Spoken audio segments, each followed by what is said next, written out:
नमस्कार, यह है एनालाइज नाउ और आज हम बात करेंगे यूजीसी के नए नियमों पर।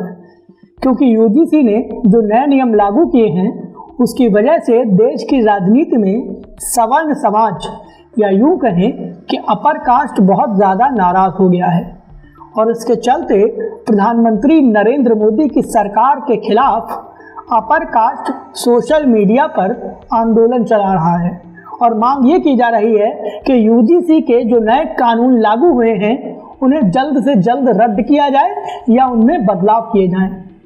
आखिर यूजीसी का ये पूरा मामला क्या है, चलिए आज आपको इसके बारे में विस्तार से बताते हैं। वीडियो शुरू करें उससे पहले हमारे चैनल को सब्सक्राइब कर लीजिए और हाँ, नोटिफिकेशन सेटिंग ज़रूर ऑन करिएगा। हम जैसे ही कोई नया वीडियो डालेंगे उसकी नोटिफिकेशन आपके पास तुरंत आ जाएगी।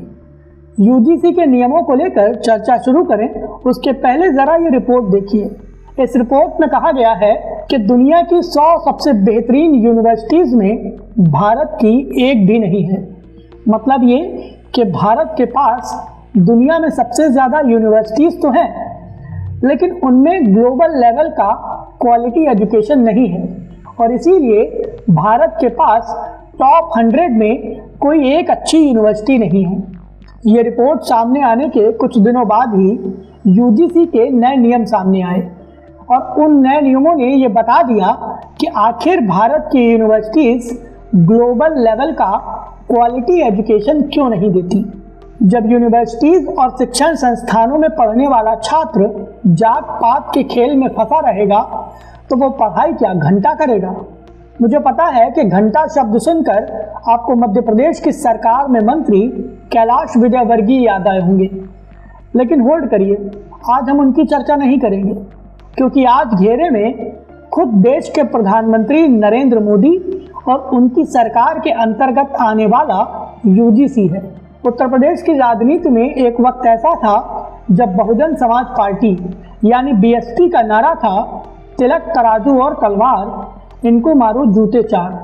सीधे तौर पर यह सवर्ण विरोधी नारा था और यूजीसी ने जो नए नियम लागू किए हैं वो कहीं ना कहीं सवर्ण विरोधी हैं, जिसको लेकर सवर्ण समाज ने नरेंद्र मोदी की सरकार को घेर लिया है।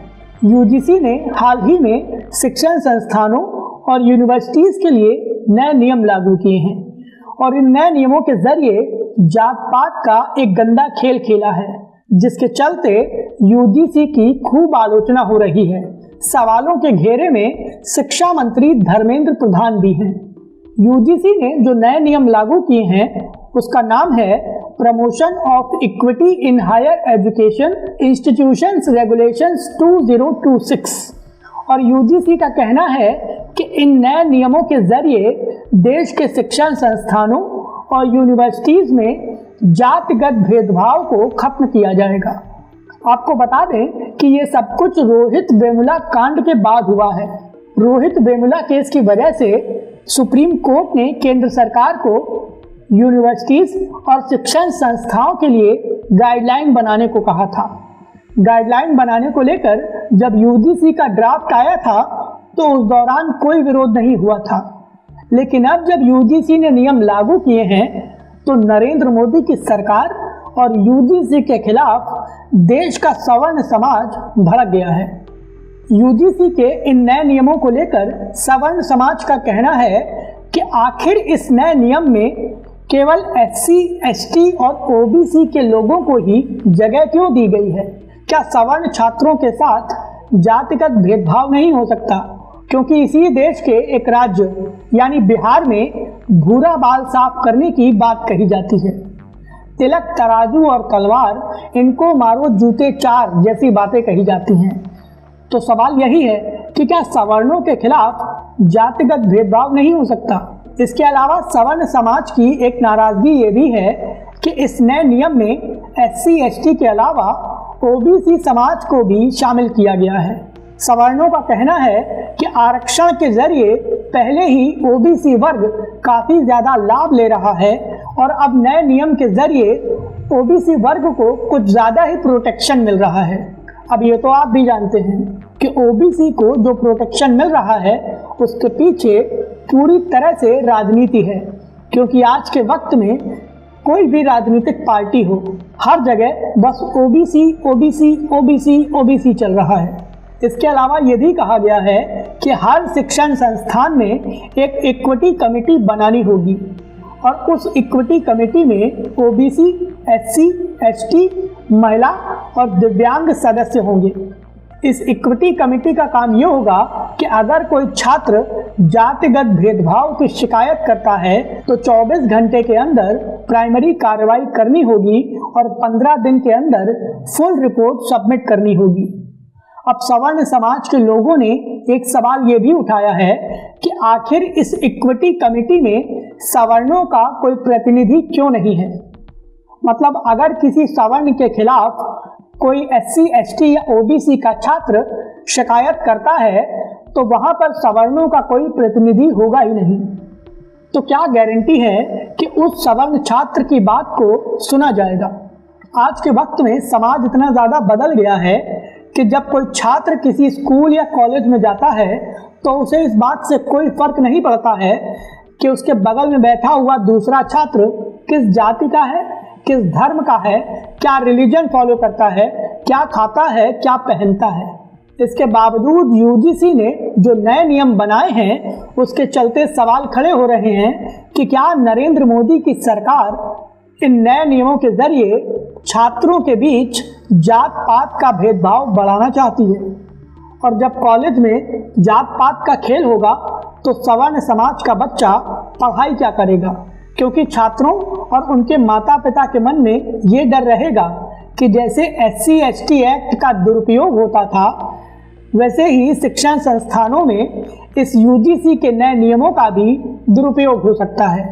और अगर इन नियमों का दुरुपयोग होता है तो सीधे तौर पर छात्र का भविष्य खत्म हो जाएगा। प्रधानमंत्री नरेंद्र मोदी कहते हैं एक रहेंगे तो सेफ रहेंगे। बीजेपी के सबसे पॉपुलर मुख्यमंत्री योगी आदित्यनाथ कहते हैं बटोगे तो कटोगे।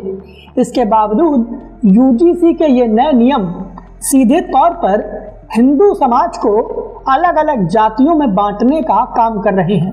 तो सवाल ये उठता है कि क्या हिंदुओं को जोड़ने का काम केवल और केवल वोट बैंक के लिए होता है और इसके बाद अन्य मुद्दों पर हिंदुओं को जातियों में तोड़ा जा रहा है।